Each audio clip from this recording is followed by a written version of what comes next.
crochet toy. I'm not sure if I will be making a video about how to make this particular amigurumi because it does take some time. There's a lot of steps and my tutorials are usually repetitive patterns. But if anyone's interested, I found a video on YouTube how to make this. So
kill anyone, he just wanted a piece of the person somehow without killing the person.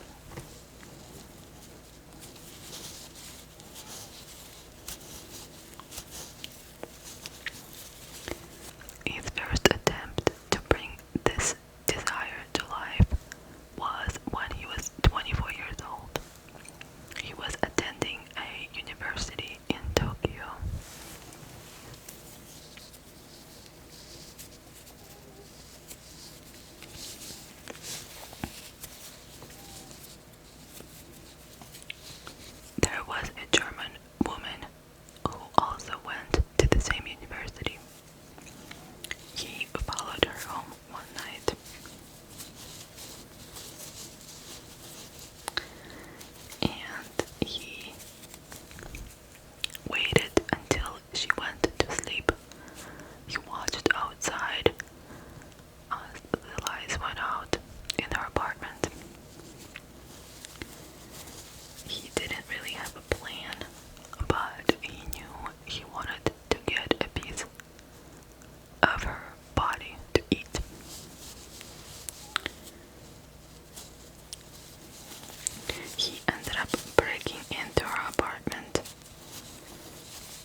he decided to take a cab to the park with a lake nearby.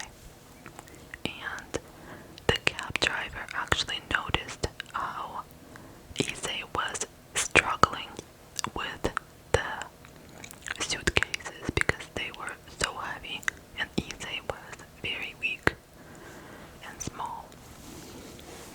So the cab driver actually joked with him, asking if he's carrying a dead body in there. And he offered Issei if he can help carry the bags.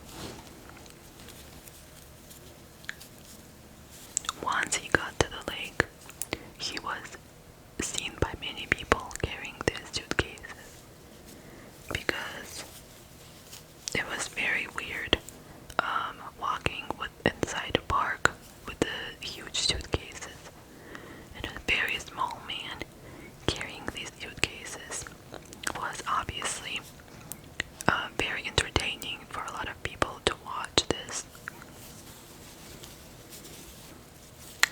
A man came up to him actually when Issei was at a lake, already putting the suitcase inside the lake. And Issei actually walked a little bit further away, so it doesn't look like it's his suitcases. And the man asked Issei if he knows whose suitcases these are. Of course, Issei, he got really scared, and he said, "No, I have no idea whose suitcases these are." And he just left. Not sure what he was hoping with this, but the man eventually ended up opening the suitcases, and what he found was so shocking to him. It was a mutilated body of a woman, and of course he called police right away.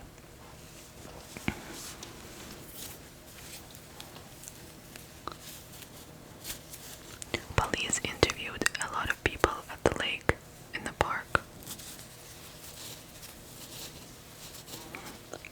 and a lot of people actually gave a description of a very suspicious man carrying these two suitcases. They actually found the cab driver who drove him there because there were witnesses who saw Issei getting out of a cab. And the cab driver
It was the comic book of what he did that night. It was a very detailed comic book showing pictures of how he's eating Renee's body.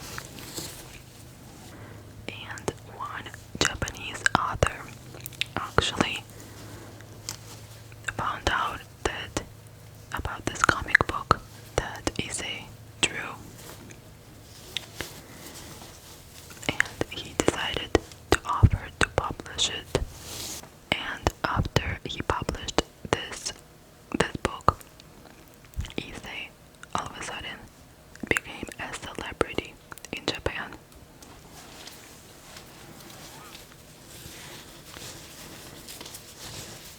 The book was a bestseller. Since his father was a very wealthy man, he was able to make a deal with the French authorities, and they were able to send him to Japan. And in Japan, he was sent to the mental institution there.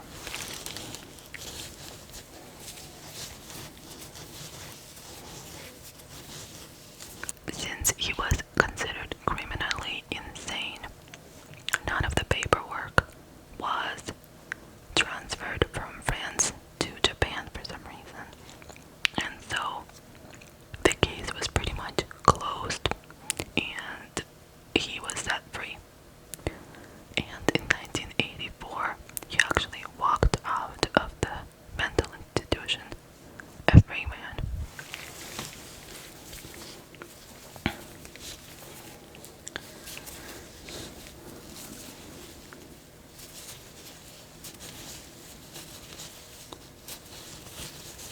So he was actually a big celebrity in the 1980s in Japan. He was invited to all these interviews, different TV shows to be cameos there. He was also doing pornography, and he published 19 of his books.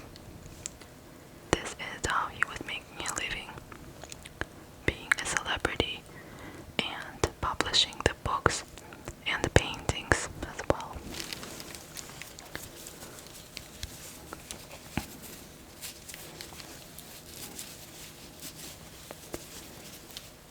He also apparently inherited a lot of money after his parents died, because I think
sadness to his life, even though you can't get back to what he's done.